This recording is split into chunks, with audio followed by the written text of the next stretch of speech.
Love today, dragon வெற்றி படங்களில் நடித்து அடுத்ததும் வெற்றி படமாக தரணும் அப்படின்றதுக்காக காத்திருந்த பிரதீப் ரங்கநாதன் நடிச்சிருக்கிற படம் டியூடு. தீபாவளி தினத்தில் இந்த படம் திரைக்கு வந்திருக்கு. ஏற்கனவே சூர்யா நடித்த சூர ரிப்போர்ட்ரு, இறுதி சுற்று போன்ற படங்களை வழங்கின சுதா குங்கரா டைரக்டர்கிட்ட உதவியாளராக இருந்த கீர்த்தீஸ்வரன் டியூடு படத்தை இயக்கியிருக்காரு. இந்த படத்தில் மமிதா பைஜு ஹீரோயினாக நடிச்சிருக்காங்க. சரி, டியூடு படத்தோட கதை என்ன அப்படின்னு சொல்லிட்டு பார்த்தோம்னா, எந்த கவலையும் இல்லாமல் ஜாலியாக சுற்றுறாரு பிரதீப் ரங்கநாதன்.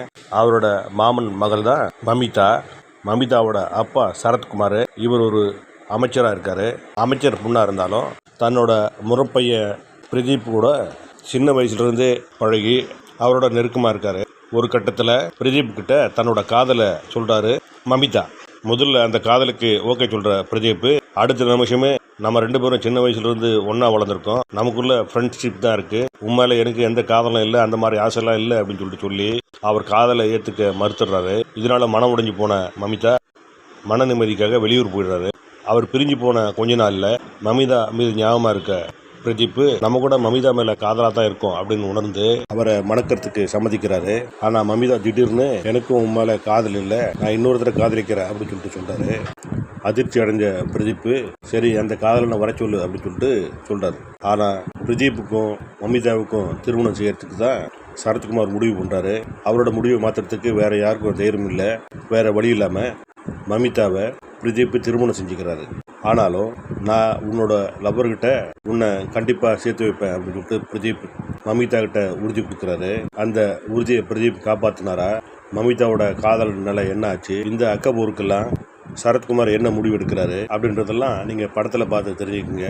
பிரதீப் ரங்கநாதனை பொறுத்தவரையில் ஒரு லக்கி மேன் அப்படின்னு சொல்லி தான் சொல்லணும். ஏன்னா அவர் டைரக்டராக இருந்தப்போ ஜெயம் ரவி நடித்த கோமாளி படத்தை டைரக்ட் பண்ணார். அந்த படம் பெரிய ஹிட் ஆச்சு. அதுக்கப்புறம் நான் தாண்டா ஹீரோ அப்படின்னு சொல்லிட்டு அவர் லவ் டுடே படத்தை இயக்கி நடித்தார். அந்த படத்திலே அவருக்கு பெரிய வரவேற்பு கிடைச்சதால இனிமேல் டைரக்ஷன்லாம் வேணாம், தொடர்ந்து கதாநாயகனாக நடிக்கலாம் முடிவு பண்ணி அடுத்து டிராகன் என்ற படத்தில் நடித்தார். அந்த படமும் எதிர்பார்த்த மாதிரியே அவருக்கு பெரிய வெற்றி படமாக அமைஞ்சது. அவர் நடித்து வெளியே வந்திருக்கிற 3வது படம் தான் டியூடு. தனுஷ் எப்படி நடிப்பார் அப்படின்னு சொல்லிட்டு பார்த்தாச்சுன்னா பிரதீப் ரங்கநாதன் நடிப்பை பார்க்கலாம். பிரதீப் ரங்கநாதன் எப்படி நடிக்கிறார் அப்படின்னு சொல்லிட்டு கேட்டாச்சுன்னா, தனுஷ் நடிப்பு பார்த்தாக்கா அவரோட நடிப்பை அப்படியே அச்சு அசல் காப்பி அடித்த மாதிரி இவரது நடிப்பும் உடல் மொழியும் பேச்சும் பாவனைகளும் இருக்கும் அப்படின்னு சொல்லிட்டு கடந்த 2 படத்தில் அவர் ப்ரூவ் பண்ணியிருக்காரு. அதே தான் இந்த படத்துலையும் ப்ரூவ் பண்ணியிருக்காரு. தனுஷ் மாதிரி தான் நடிக்கிறாரா, இவருக்குன்னு ஒரு பாணி இல்லையா அப்படின்னு சொல்லிட்டு கேட்டாச்சுன்னா, தனுஷ் மாதிரி நடிக்கிறாரு, ஆனால் இவருக்குன்னு ஒரு பாணி வச்சிருக்காரு. அது என்னன்னா கொஞ்சம் ஹைப்பராக நடிக்கிற பாணி. எந்த ஒரு சீனிலுமே கொஞ்சம் சாஃப்டாக நடிப்பார். திடீர்னு ஆக்ரோஷமாக மாதிரி கண்ணை விரிச்சுக்கிட்டு பயங்கர சத்தம் போட்டு நடித்து அந்த காட்சிக்கான நடிப்பில் ஸ்கோர் பண்ணிடுவார். பிரதீப்போட பாணி கடந்த 2 படத்தில் இப்படி தான் இருந்தது, இந்த படத்துலையும் அப்படி தான் இருக்குது. ஆனால் எல்லாமே ரசிக்கிற மாதிரி இருக்குது. முதல்ல மமிதா கிட்ட காதலை ஏற்றுக்க மாட்டேன்னு சொல்லிட்டு மறுபடியும் நான் உன்னை கல்யாணம் பண்ணிக்கிறேன் அப்படின்னு சொல்லிட்டு போய் சொல்லும்போது மமிதா திடீர்னு மூஞ்சில் அடித்த மாதிரி உண்மையில எனக்கு காதல் இல்லை, நான் இன்னொருத்தரை காதலிக்கிறேன், அவரை தான் கல்யாணம் பண்ண போகிறேன் அப்படின்னு சொல்லிட்டு சொன்னோம்னே பிரதீப் ஷாக் ஆகுறதும் அது உண்மைதான் தெரிஞ்சப்படுறோம். உங்கள் காதலங்கிட்ட உன்னை நான் சேர்த்து வைக்கிறேன் அப்படின்னு சொல்லிட்டு அவர்கிட்ட உறுதி கொடுக்குறதெல்லாம் கொஞ்சம் ஓவராக இருந்தாலும் அதுதான் படத்தோட நாட்டு, அதாவது முடிச்சு.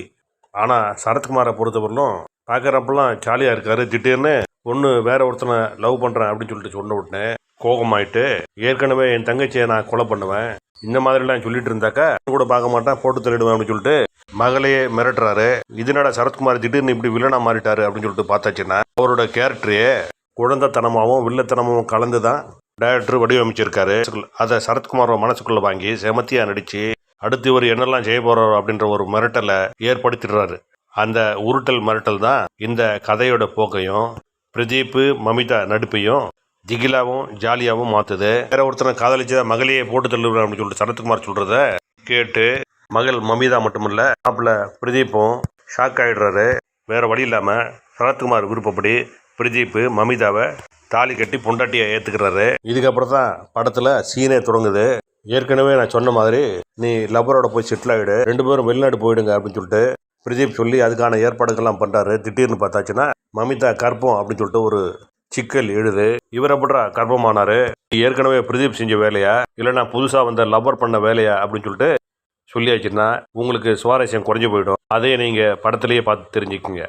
அந்த 7 நாட்கள் படத்துல பாக்கியராஜ் ஒரு டயலாக் சொல்லியிருப்பாரு. என்ற காதலி உன்னோட மனைவி ஆகலாம், ஆனா உன்னோட மனைவி என்ற காதலியா மாற முடியாது அப்படின்னு சொல்லிட்டு ஒரு தாடி சென்டிமெண்ட் சொல்லியிருப்பாரு.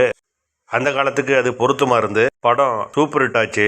ஆனா இந்த படத்துல எந்த பொண்டாட்டி உன்னோட காதலி தான், நீ கூட்டிட்டு போடா அப்படின்னு சொல்லிட்டு பிரதீப் சொல்றதெல்லாம் ஏத்துக்கிற மாதிரி இருக்கா இல்லையா அப்படின்னு சொல்லிட்டு பார்த்தாச்சுன்னா அதுக்கு ஒரு நியாயத்தை கற்பிச்சிருக்காரு கீர்த்தீஸ்வரன்.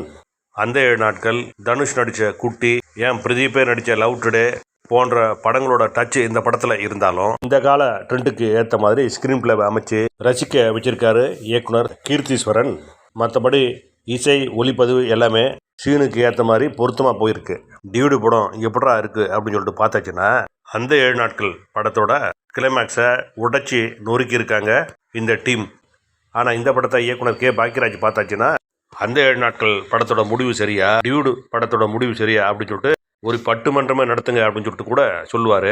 டியூடு படத்தை பார்க்குற ரசிகர்கள் என்ன சொல்ல போகிறாங்க அப்படின்றத பொறுத்திருந்து தான் பார்க்கணும்.